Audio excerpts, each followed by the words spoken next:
Bayangkan, game yang kita mainkan bisa menganalisis bagaimana kita bermain. Juga bisa menciptakan lingkungan permainan yang tepat sesuai karakter kita. Game bergenre simulasi kehidupan paling canggih dalam sejarah juga bakal bermunculan. Konten dibuat secara lebih cepat, pengembang mampu memangkas biaya. Studio game kecil bisa menghasilkan game besar. Begitulah kira-kira gambaran ketika kecerdasan generatif alias AI mengubah industri game. Dari Las Vegas, Amerika Serikat, Jack Buser, Direktur Games Google Cloud, menjelaskan arah pengembangan game dengan AI.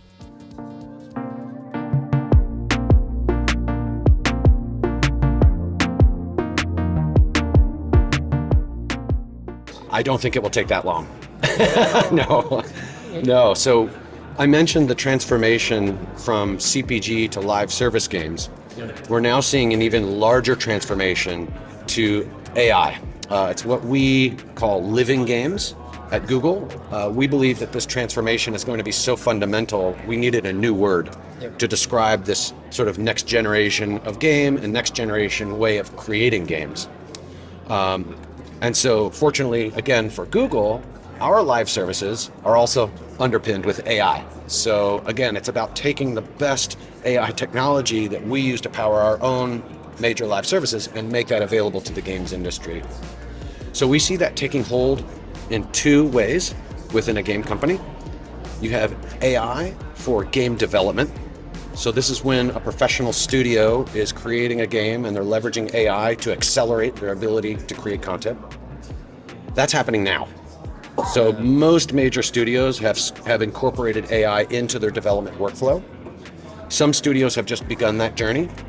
And other studios, like Series Entertainment, they've announced that they've accelerated their game development workflow by 90% by leveraging AI. So this is happening right now. The other way that game companies are using AI is to actually create new player experiences.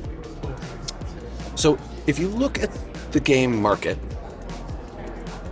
well over half of global playtime is actually in games that are 6-7 years old. And so game companies are trying to find new ways to engage players, new types of gameplay experiences, so that they can attract players from these older games into new games. And one of the most promising ways to do that is to leverage AI during runtime of the game.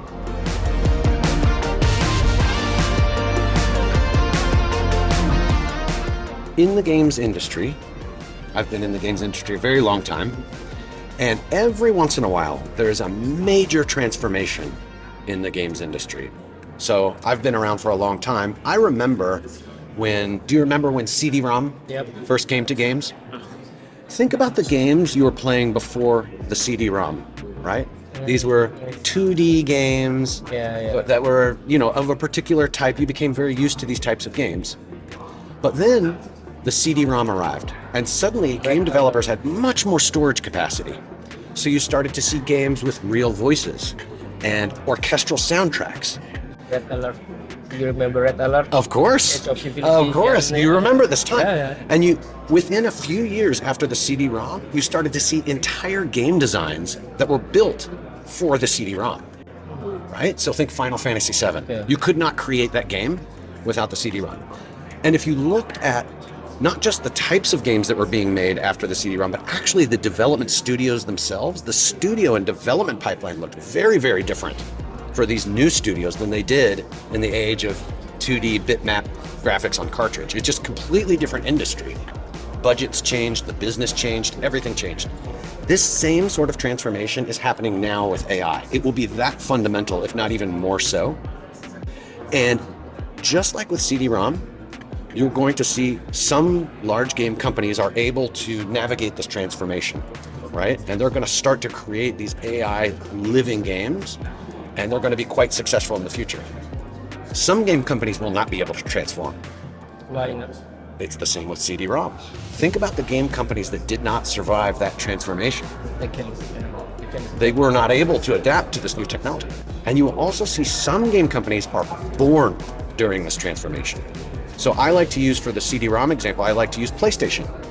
PlayStation was born from the CD-ROM revolution, right? We're going to see this exact same thing happen in the AI revolution, where game companies are born, what we call AI native game developers are being born today. And some of these AI native game companies will be the major game companies of tomorrow. So it's that fundamental of a transformation, and it's happening now, not in 5 years, it's happening right now.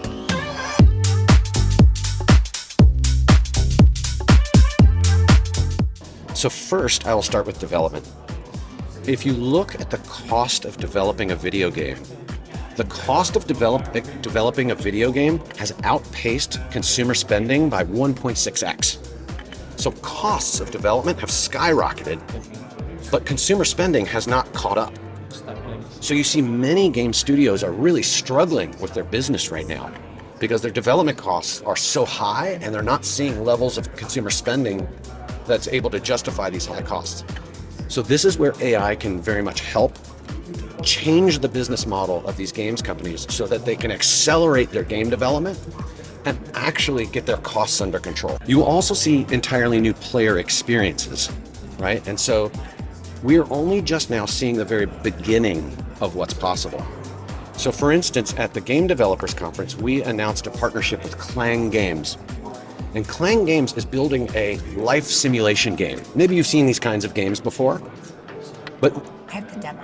okay, yeah, maybe we'll show it. Yeah, I'll show you this game. Okay. This is a new type of life simulation that was never possible before. Wait. Let me see if I can, I don't know how to make this larger.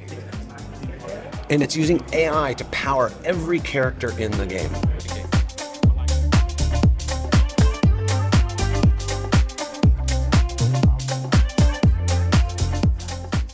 In this case, you have a life simulation, but AI will affect every genre of every game. It will even create new genres of games we have never seen before. And this idea that you can use AI to actually create entirely new game designs, entirely new experiences, to me, is one of the most exciting parts of all of this.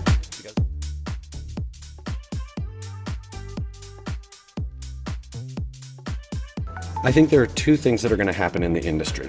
The first is you'll have very large game companies that are able to bring players into new experiences and basically get their cost basis in line with their revenues so that they can continue to have a healthy business. That's what's going to happen with the very large game companies.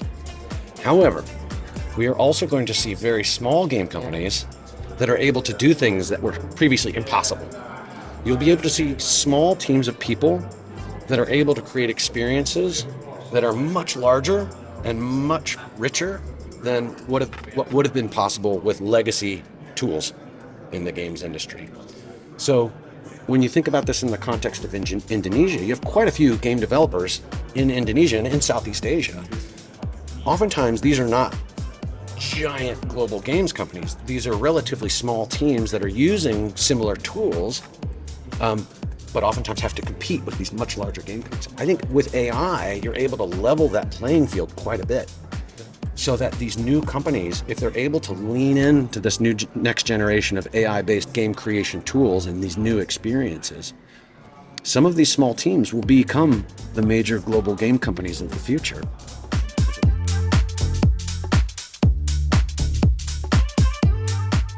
I agree. It's also a great pun, a game changer in a game studio. Yeah.